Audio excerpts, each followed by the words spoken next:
east. If you are bored of brawling with petty thieves and want to achieve something, there is a rare blue flower that grows on the eastern slopes. Pick one of these flowers. If you can carry it to the top of the mountain, you may find what you were looking for in the first place. And what was I looking for? Only you can know that.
Inside the circle is your world and my world.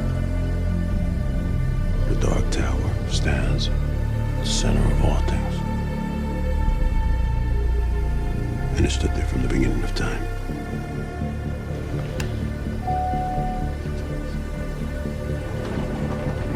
Dude, you might want to fasten your seatbelt.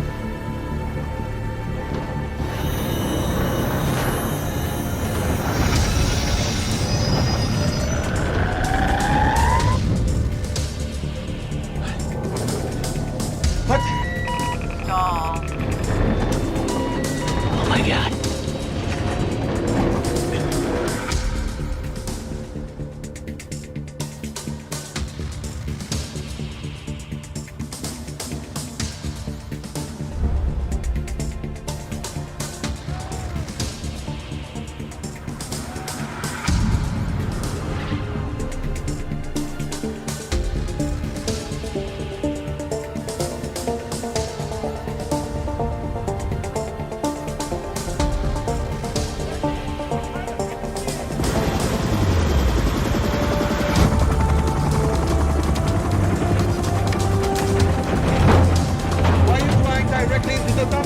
Why don't you just sit back and let me do my job, huh?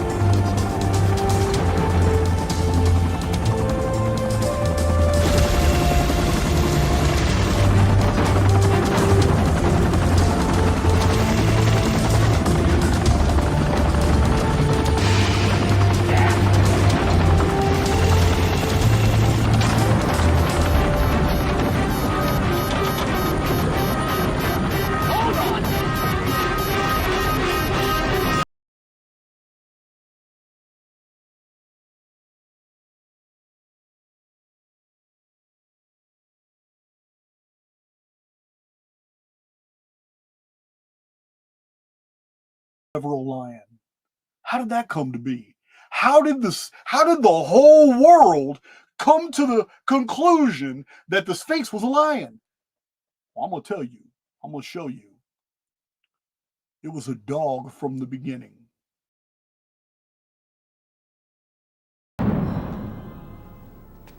Let's go this way before the staircase moves again.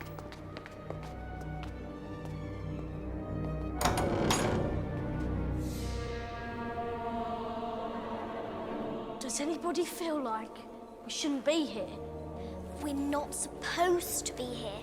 This is the 3rd floor. It's forbidden. Let's go. It's Filch's cat. Run!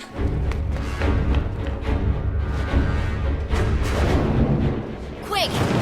Let's hide through that door!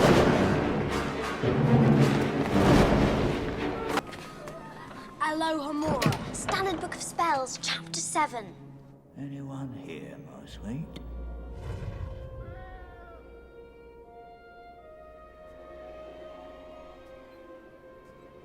Come on. I thought she's gone.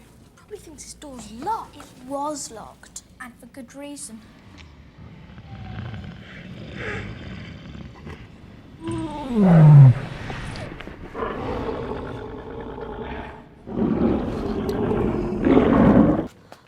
What do they think they're doing? Keeping a thing like that locked up in a school. You don't use your eyes, do you? Didn't you see what it was standing on? I wasn't looking at its feet. I was a bit preoccupied with its heads. Or maybe you didn't notice. There were 3. It was standing on a trapdoor, which means it wasn't there by accident. It's guarding something. Guarding something? That's right. Now, if you two don't mind, I'm going to bed before either of you come up with another clever idea to get us killed.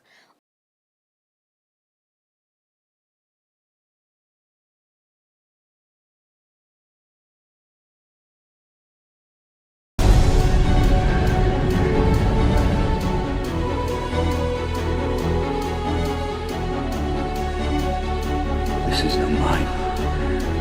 It's a tomb.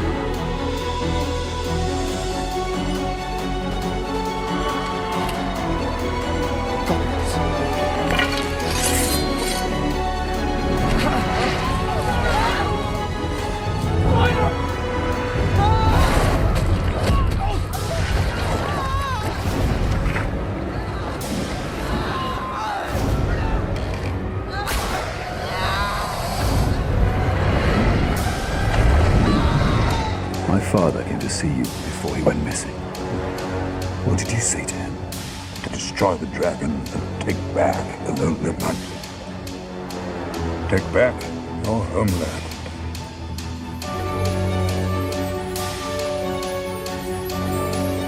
I merely wanted to gaze upon your magnificence, to see if you really were as great as the old tales say. I did not believe them.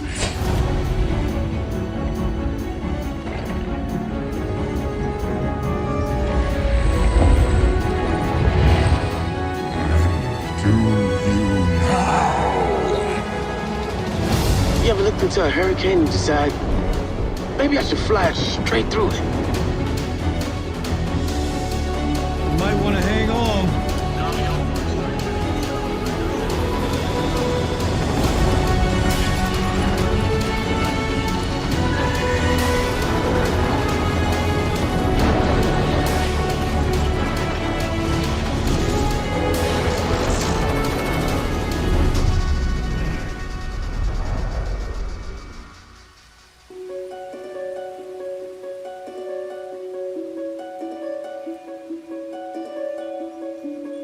I was able to piece this together.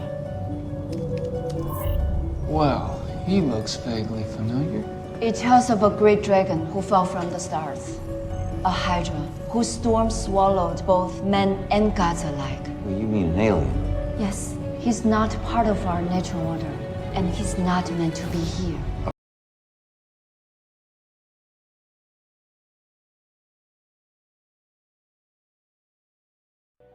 They have lied to us from the top to the bottom.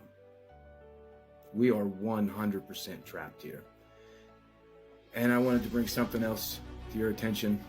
You guys should look up BlackRock, okay? It's not the stock, it's not the company. BlackRock is actually Mount Zion, and it's in the center of our planet. And they don't want you to know about it. And I don't even know if I want to make a video on it, but here I am, like an idiot.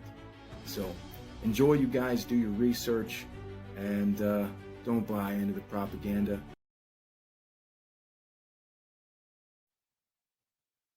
Zion. Amazing. Zion is introduced into the Matrix movie now. Okay, first of all, we have to identify Zion, because the directors of this movie, who are Jewish, know full well what Zion is, because Zion in the Old Testament and references in the New Testament are religiosity that completely hide its true identity. Yeah, guys, Zion is deep. Yeah, I didn't even know when I watched. I didn't even remember when I was in prison and I watched The Matrix. I don't remember no reference to Zion, but when I watched it the other day, I was like, "Wow, that is amazing." It is in the story. It is a human city in the underworld that is free of the AI's control. It's in the underworld and it's full of humans and it's free, meaning it's protected against the AI in some way. So the AI has taken control of the surface of the world. So I got some notes on it. Let me pull my Zion notes out. Yeah, man, we need to do that. Pull my Zion.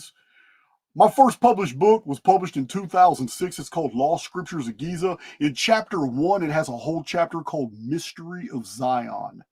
Because even way back in the 90s, I had already found all these references to Zion in these old books, and it blew my mind how it was watered. How in modern books it was just completely watered over.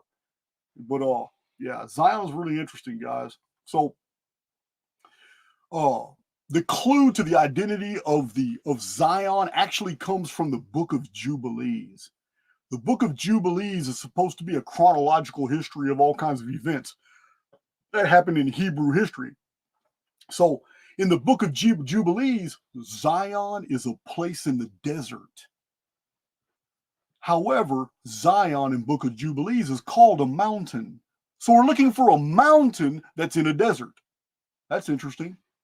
In Hebrew, the root word Z-I, concerns a barren place, like a desert. But On is a geographical designation. And the city of On in ancient Egypt is widely known. Any Egyptologist can tell you, if you say, hey man, have you ever heard of a city called On? And they say, yeah. On is the original name of the city called Heliopolis, the city that surrounded the Great Pyramid in ancient Egypt. It was called Heliopolis. Originally, it was called On, O-N. So, as a matter of fact, the Greeks named it Heliopolis. But prior to the Greek occupation of northern Africa, it was occupied by the Amuru. In the days of the Amuru and the Shepherd Kings, that's when the Israelites were there living in Goshen. The Bible calls it Goshen. But when you look on all maps of Egypt, Goshen is the area right there on the edge of and to the south of, to the north of the Great Pyramid Complex. Zion is literally describing the Great Pyramid. How do we know this? Because there's many other clues. That's what my book Lost Scriptures of Giza is about. It's about identifying Zion as the holy mountain, the Great Pyramid. This is day number 4 under the segment of the calendar called movement. This is 4 movement. It shows a 7-pointed star. In my books, I show that the 7-pointed star produces the pyramid angle perfectly. It has crossed bars, which in Aztec and Toltec, crossed bars mean the completion of a cycle. A single bar is a cycle. Crossed bars mean a cycle is concluded. Look at this.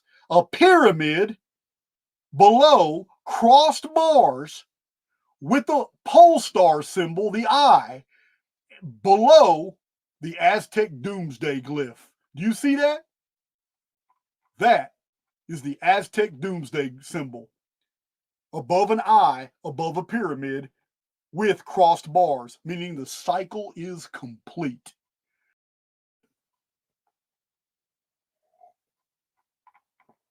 So, we have to further understand in putting this together, we have to understand Egypt's most ancient beliefs about the underworld. We have to talk about the kingdom of Seeker and the Gate of Rostau. These are absolutely necessary to understanding what we're going with. In Egypt, all men feared the kingdom of Seeker. The kingdom of Seeker in the underworld and its entrance somewhere around Giza is the reason why the nearby area was called by ancient Egyptians Saqqara.